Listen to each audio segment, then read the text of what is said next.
আজকে বিকেল বেলায় আলটিমেটলি মার কাছে যাব আর মাকে গিয়ে চমকে দেব। এতদিন পরে মায়ের হাতে রান্না পেয়েছি।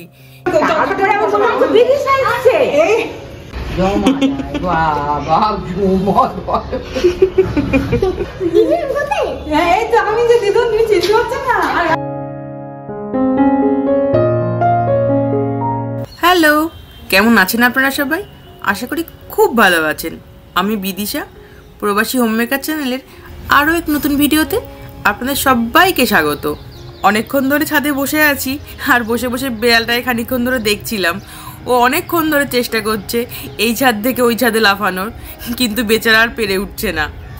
দেশে ফিরেছি তো বেশ কদিন হলো, কিন্তু জানেন তো এর মধ্যে আর কোনো ভিডিও করা হয়নি।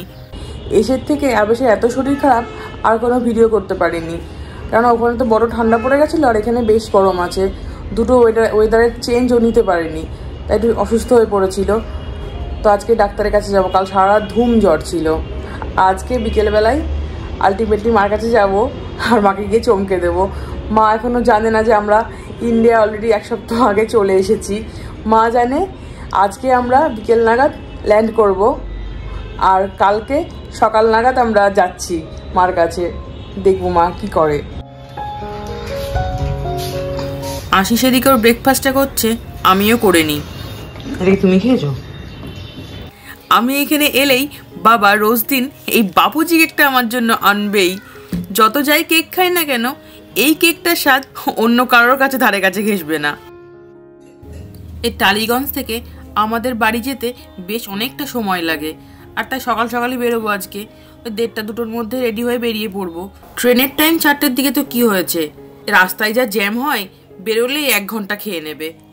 আর তাই সকাল সকাল আজকে মিঠু পিসিও রান্না করতে চলে এসেছে। এই ভিডিওটা কিন্তু আশিস করেছে। আবেশের শরীর খারাপ বলে একটু ঘ্যান ঘ্যান করছিল, আর কাজ চাচ্ছিল না বলে আমি আশিসকে বললাম যে যাও, মিঠু পিসি নিচে রান্না করছে, তুমি একটু ভিডিও করে নিয়ে এসো। এটা কি থোর হচ্ছে? এটা থোর, হ্যাঁ। আচ্ছা, উচ্ছে ভাত হয়ে গেছে, এবার মাছ ভাজি দেবো। মাছের ঝাল হবে, ধনেপাতা শস্য হবে। এটা কি পার্শে মাছ ভাজছো? হ্যাঁ।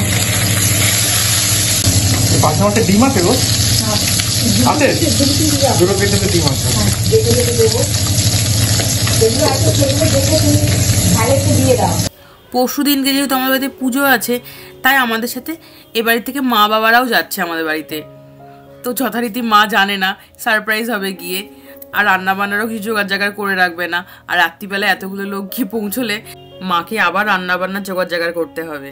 আর সেই জন্য এখান থেকে আমরা একেবারে রান্না করে নিয়ে তারপরে যাব। আর তার উপরে আজকে বৃহস্পতিবার, আর আমাদের বাড়িতে না বৃহস্পতিবারে ভেজ হয়, আর সেই জন্য যে কিছু খাবার দোকান থেকে একেবারে কিনে নিয়ে যাব তাও করতে পারবো না, তাই বাড়িতে একেবারে রান্না করে নিয়ে যাচ্ছি। দাঁড়া, এখানে নোংরা ফেলে যারা গার্বেজ এ করে নিয়ে যায়, তাদেরকে সুইপার বলে, তারা নিয়ে যায়, সব ময়লা নিয়ে যায় সেখানে। সুইপারের বেঙ্গলি কি রে? সুইপারের বেঙ্গলি কি?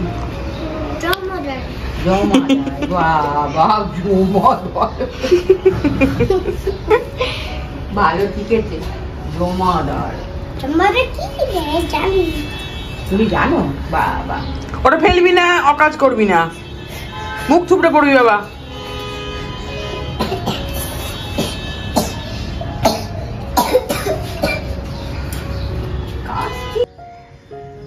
এই বেজিগুলোকে দেখলেই আবেশ বলবে, দেখো দেখো মামা, দেখো মামা, ড্যাডা আর আবেশ মঙ্গুস যাচ্ছে। এই বাড়িতে বেজি আর কাঠবিড়ালির খুব উৎপাত। আমরা সপরিবারে বেরিয়ে পড়েছি। আর সকালে তখন ডক্টরের কাছে গেছিলাম, তো উনি বললেন এখন নাকি বাচ্চাদের খুব এরকম সর্দি কাশি হচ্ছে। তো উনি একটা অ্যান্টিবায়োটিক লিখে দিয়েছেন, বলল 2 দিনের মধ্যে জ্বর যদি না কমে তাহলে ওটা দিতে। দেখি।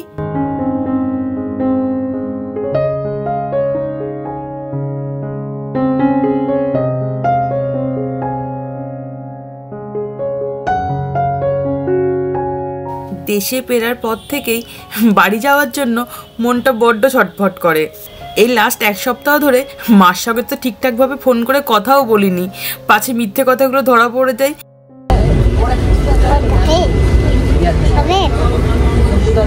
এই পুজোটা যদি না থাকতো তাহলে আজকে হয়তো যাওয়াটা ক্যান্সেল করে দিতাম, কেননা এখান থেকে আমাদের বাড়ি যেতে বেশ অনেকটা সময় লেগে যায় ট্রেনেই।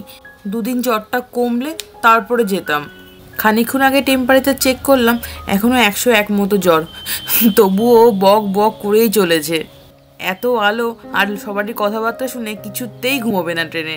কতবার চেষ্টা করলাম ঘুম পাড়ানোর। হন্টেড হাউস যাচ্ছিস তুই?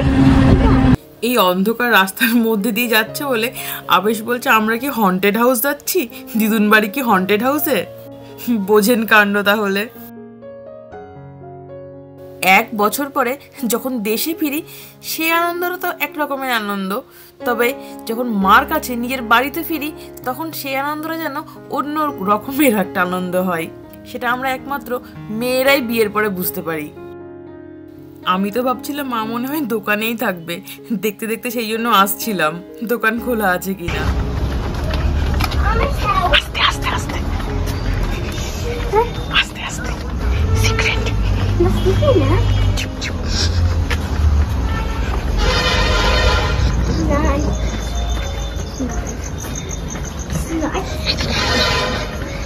Open, open, open.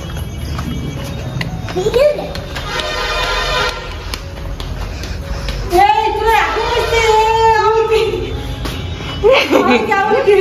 আমি দেখলাম গাড়ি গেল।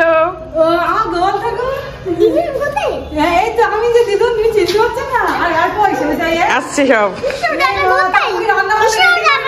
আমরা সব নিয়ে এসছি। গোল ঠাকুর কই? আমি তো গোল ঠাকুর কে ঢুকছে? কৃষ্ণার সাথে খেলা করে বলে আমার গোল ঠাকুর কই? হ্যাঁ কৃষ্ণা বাড়িতে। আমি কেমন ঢুকলাম দোকানে? ওই দেখ একটা দাদু, দেখ এই যে দিদুন কাল রাতে আসার সকালে আসার কথা।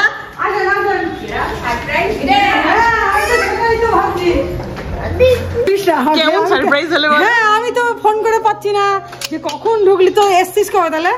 আমরা রবিবারে আমাদের পুরো সারপ্রাইজ দিয়েছে। ও আমরা কি ওরা গলিতে এসে বেল টিপছে, এই বলছি দেখো তো, আমি ঠিক বুঝতে পারছি না কে এসেছে। সারাদিনের জার্নি ও বাড়িতে আছে, পরে আসবে, তুমি এখানে তারপরে আমার মনে হচ্ছে বেরিয়ে আসছে। আমাকে আমি তো জানি কি উল্টো পাল্টা করে ওখানে বোঝানো, বুঝিয়ে বললো 14 তারিখে আসছি আমরা আসবো। আমাদের জানি বাড়ি ওই দাদু লাগলো সারপ্রাইজ। এই ইয়েটা নিয়ে যা। আমি তো বললাম দিদি একেবারে কি রান্না করছো আজকে? সাগর পোলাও। কাল রাতে এসে আর ভিডিওটা কন্টিনিউ করা হয়নি, আজ সকালবেলা একেবারে মার হেসেলে হানা দিয়েছি। তোমার পোলাওয়ের ভিডিও করবো আমি। এটা পোলাও না খিচুড়ি? খিচুড়িতে ডাল, আমি এটা খিচুড়ি বলেই জানতাম। পোলাও হলে ডাল লাগে না, খিচুড়ি হলে ডাল লাগে। আমার মা না খুব সুন্দর সুন্দর রান্না করতে পারে, যদিও আমি তার শিখিভাবে গুণ পাইনি। আচ্ছা এর মধ্যে কারি পাতা ফোড়ন দেয় না? নিয়ে আসবো কারি পাতা, পাড়ার থেকে কারি পাতা নিয়ে আসবো। আমার তো আমাদের বাড়িতেই আছে, পকাদের বাড়ি থেকে নিয়ে আসি। হাতের কাছে যেটা পাবি সেটা নিয়ে। আমার তো এই কারি পাতার গন্ধ ভীষণ সুন্দর লাগে, কিন্তু আশিস খায় না বলে কোনো রান্নায় দিতে পারি না। আর এই গাছ থেকে ডিরেক্ট পেরে রান্না করলে আরও গন্ধটা সুন্দর পাওয়া যায়, তাই না বলুন?